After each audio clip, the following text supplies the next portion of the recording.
salahku iki? Apa dosaku iki?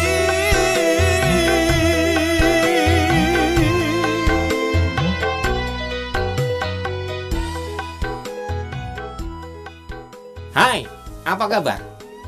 Saya yakin kalian baik-baik saja dan sehat-sehat selalu. Nah, lagu yang tadi saya nyanyikan itu lagu yang menggambarkan tentang sakit hati, dikhianati, ambiar kalau kata Pak Didi Kempot. Nah, apa kaitannya dengan materi kita hari ini? Materi kita hari ini yaitu kondisi masyarakat Indonesia pada masa penjajahan. Kurang lebih ya seperti itu. Sakit hati, sakit badan, sakit raga. Kamu bisa bayangkan, mereka tinggal di negerinya sendiri, di tanahnya sendiri, tetapi mereka harus bekerja dan dipaksa. Namanya apa? Tanam paksa. Untuk apa? Untuk kepentingan Belanda. Berikutnya, mereka juga harus menyewa tanahnya sendiri. Bayangkan, tanahnya sendiri kok harus disewa. Jadi sakitnya luar biasa. Nah, dengan keadaan yang seperti itu, maka muncul dalam diri mereka semangat untuk keluar dari keadaan itu. Mereka mengadakan perlawanan-perlawanan. Nanti kita akan bahas dalam materi ini. Ya, jadi simak terus materinya sampai dengan selesai. Pengaruh kebijakan kerja paksa atau kerja rodi. Setelah VOC dibubarkan, Indonesia dijajah oleh pemerintah Belanda. Untuk menjalankan pemerintahan, diangkatlah seorang gubernur jenderal, yaitu Herman Willem Daendels.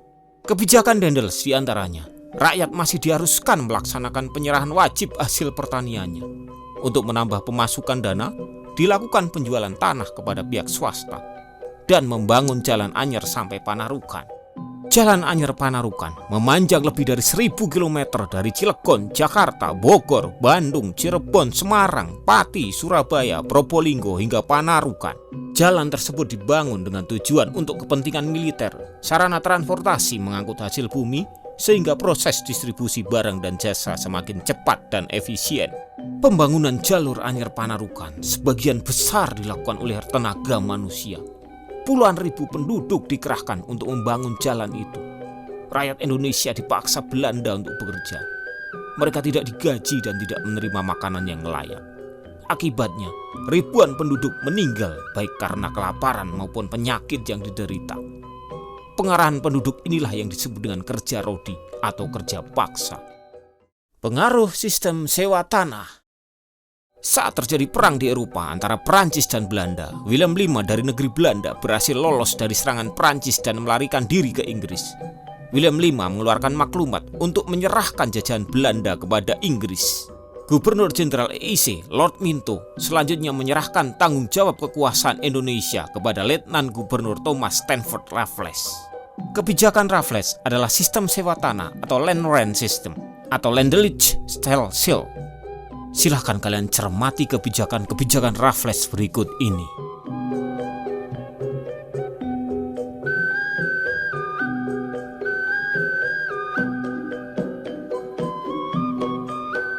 Sistem sewa tanah mengatur bahwa rakyat tidak memiliki tanah, padahal tanah tersebut adalah milik rakyat. Hasil sewa tanah juga tidak seharusnya digunakan untuk kemakmuran rakyat.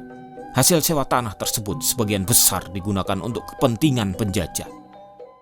Pengaruh sistem tanam paksa. Setelah berakhirnya kekuasaan Inggris, Belanda kembali menguasai Indonesia. Johannes van den Bosch menerapkan sistem tanam paksa.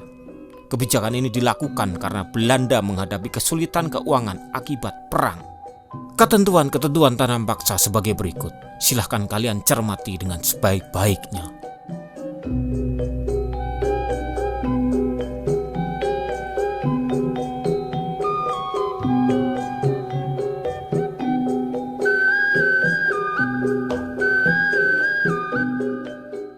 Kebijakan tanam paksa yang diberlakukan sangat memberatkan masyarakat Indonesia.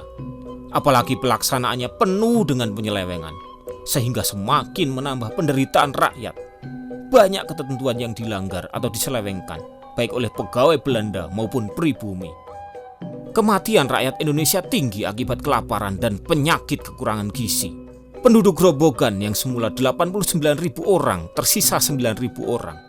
Penduduk Demak yang semula 336.000 orang tersisa 120.000 orang.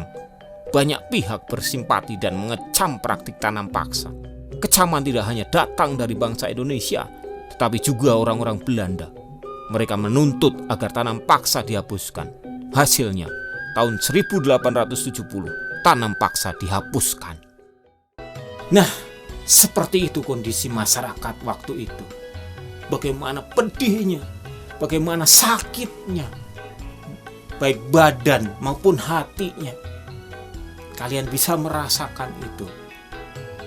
Maka muncullah perjuangan-perjuangan untuk lepas dari kondisi itu.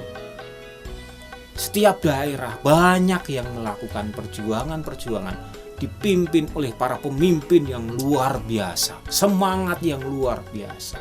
Baik, kita simak materinya. Perlawanan terhadap kolonialisme dan imperialisme. Sultan Hasanuddin, Raja Goa di Sulawesi Selatan, adalah tokoh yang sangat ditakuti Belanda karena ketangguhannya melawan Belanda, sehingga disebut sebagai ayam jantan dari timur. Ketika kerajaan Goa dan Bone berselisih paham, hal ini dimanfaatkan VOC dengan mengadu domba kedua kerajaan tersebut. VOC memberikan dukungan sehingga Bone mampu mengalahkan Goa. Sultan Hasanuddin dipaksa VOC menandatangani perjanjian Bonggaya. Perjanjian ini memangkas kekuasaan kerajaan Goa sebagai kerajaan terkuat di Sulawesi.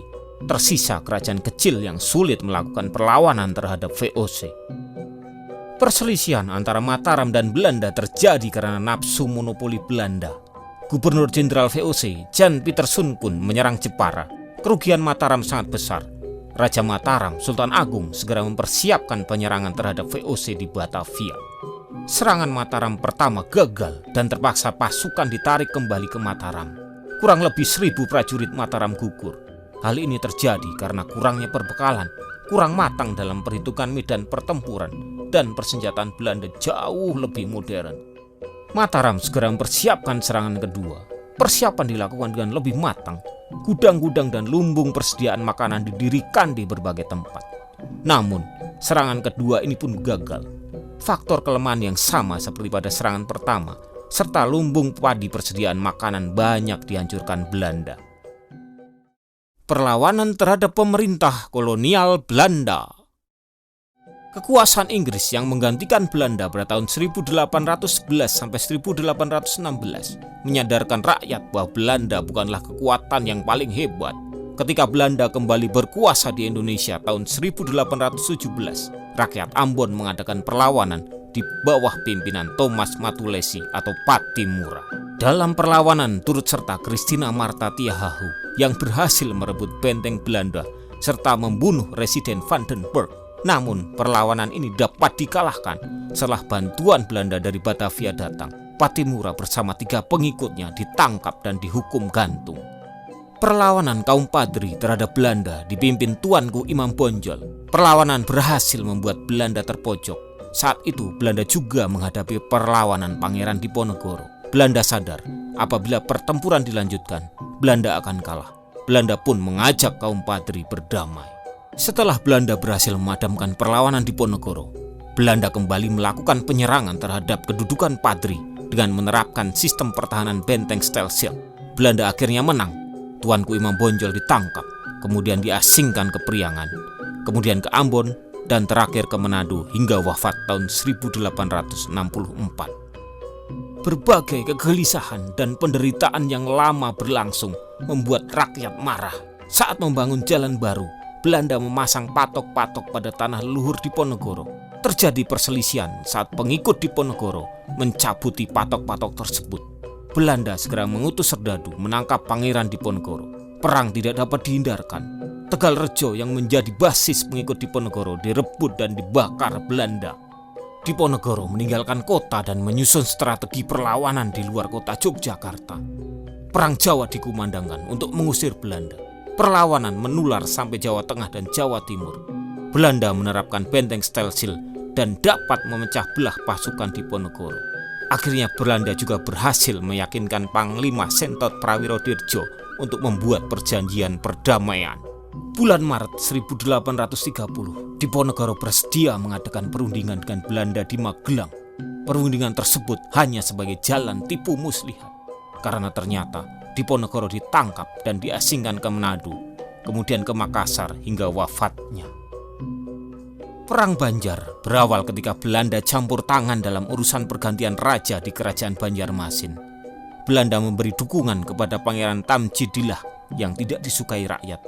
Perlawanan dilakukan oleh Prabu Anom dan Pangeran Hidayat.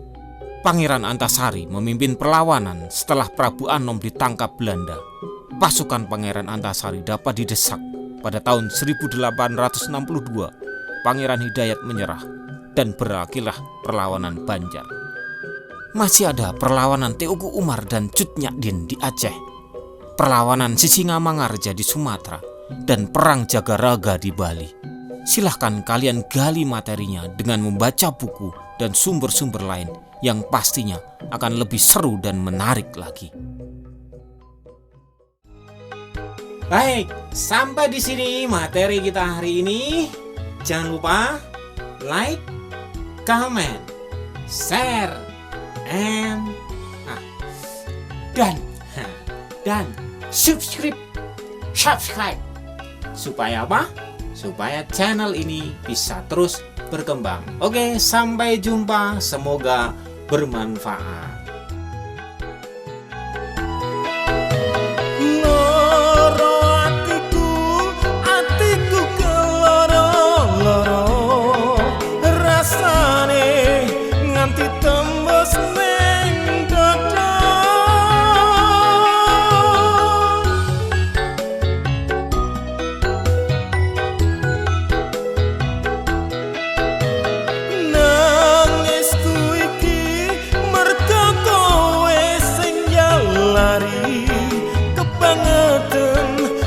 Salah